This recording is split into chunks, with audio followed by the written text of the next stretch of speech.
Hey there, it's TK here from the Armoury.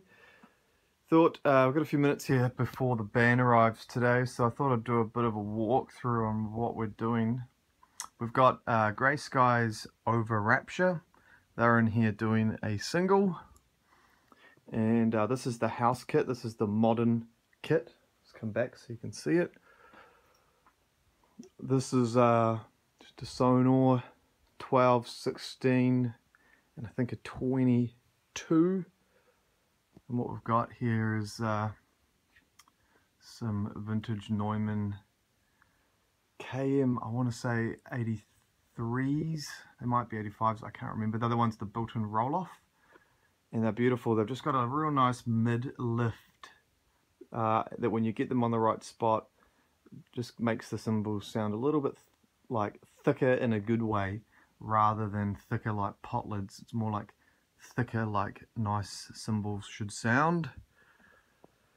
And then we've got another vintage-ish 451E, I believe. Yep. Sorry if you can see that. And we'll come around here. And then that tom mic's not in the right spot. We've got just the Audix D series on the toms. They just EQ beautifully on the SSL. And then on the snare, I've got an i5, nice super cardioid, just does the job. And the beautiful Charter Oak M900 with the hypercapsule on. So that way we can, what I tend to do with that is have that set up for all the ghosting, and don't care about if it's clipping on the backbeat on the 2 and 4. I use the i5 for that, and it just means that I can get two mics to do two different jobs, and it works a treat. You duck the condenser from the dynamic so that it's not distorting. 57 on the bell, can't go wrong. Excuse me. And then the D6 again. On this sort of high tempo metal stuff, the D series just is amazing. Really does do the job. And then a sub kick. And then out in the room, we've just got our Cascade Vinjet with the transformers, sort of the poor man's Coles.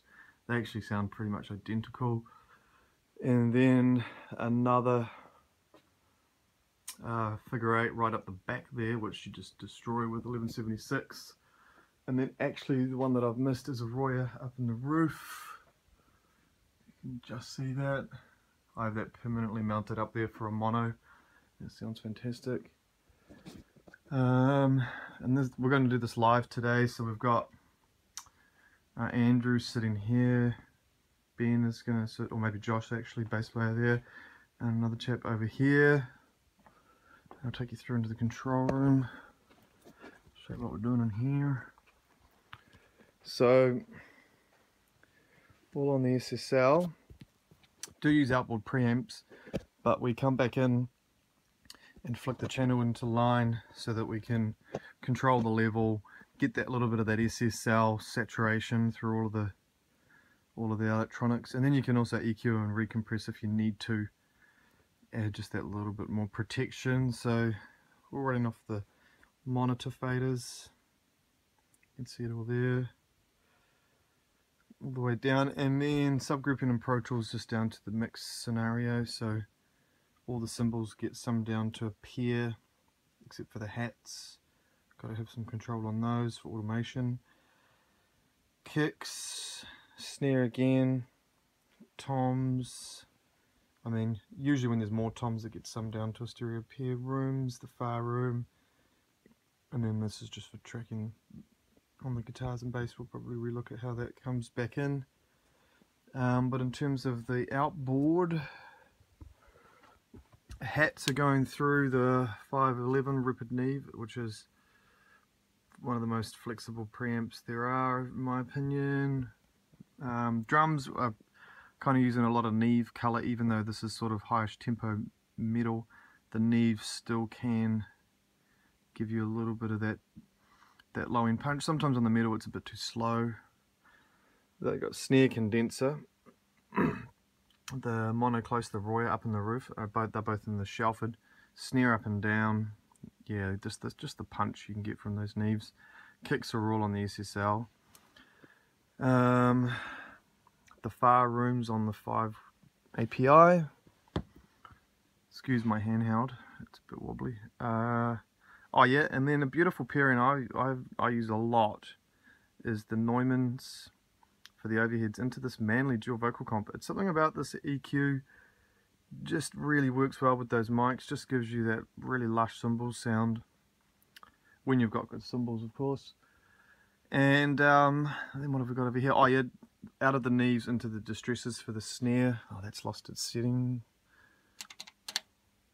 Must get some new batteries for it. Oh, that was on 4 to 1. And then, oh yeah, the room far, all buttons in.